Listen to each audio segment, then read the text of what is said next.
August 4th, 2017. Day 3 in Seattle felt like his lungs were filling with the coldest water from the bottom of the Baltic Sea. The risperidone trapped him in a box that he couldn't figure his way out. He presumed since he hadn't taken it previously, what's the harm in stopping now? A call to the psychiatrist would trigger concern he didn't have the sand for at the moment.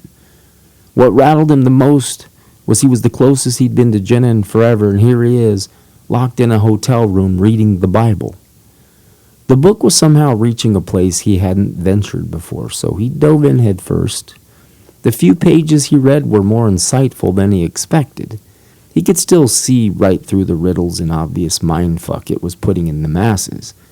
Someone put some careful thought into crafting a cookbook for obedience through shame. Do we truly need a guidebook telling us not to fuck our neighbor? Certainly not when the guidebook also gives us a path towards forgiveness. It was the dark corners of the book that became alluring to Costello.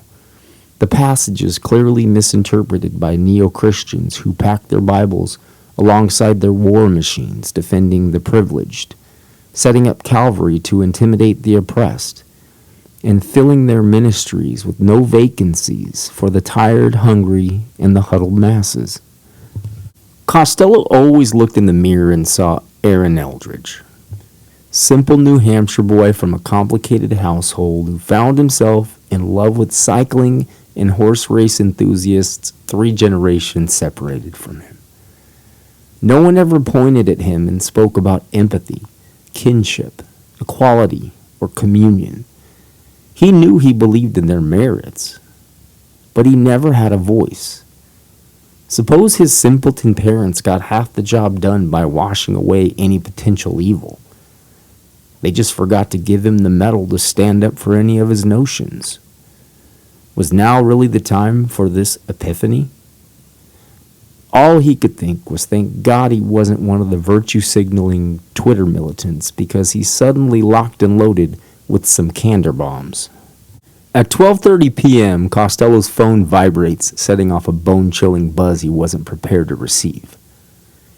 Ben was FaceTiming him. Was Ben checking up on him?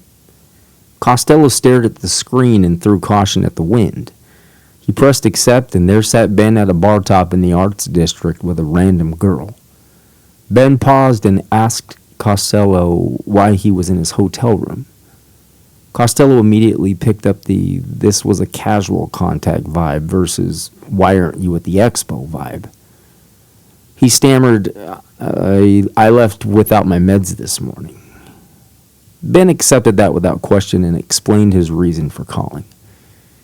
I didn't realize I FaceTimed you until you picked up, and I figured you might be having lunch at a bar, so what's the harm?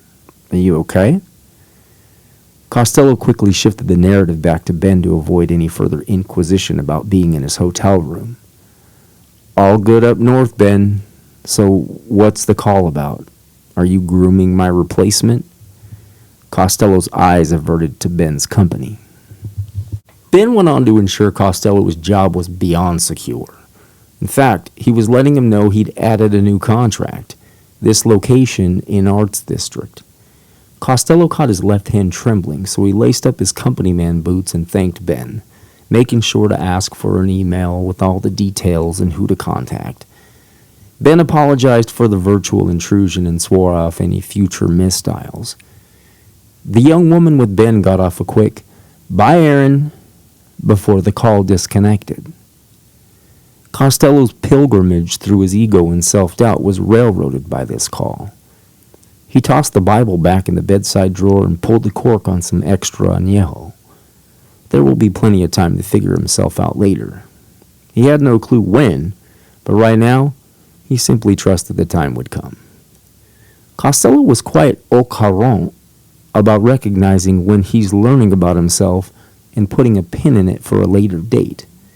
He may not always make the right decisions, but when he puts his finger on a possible update, he sets a bookmark.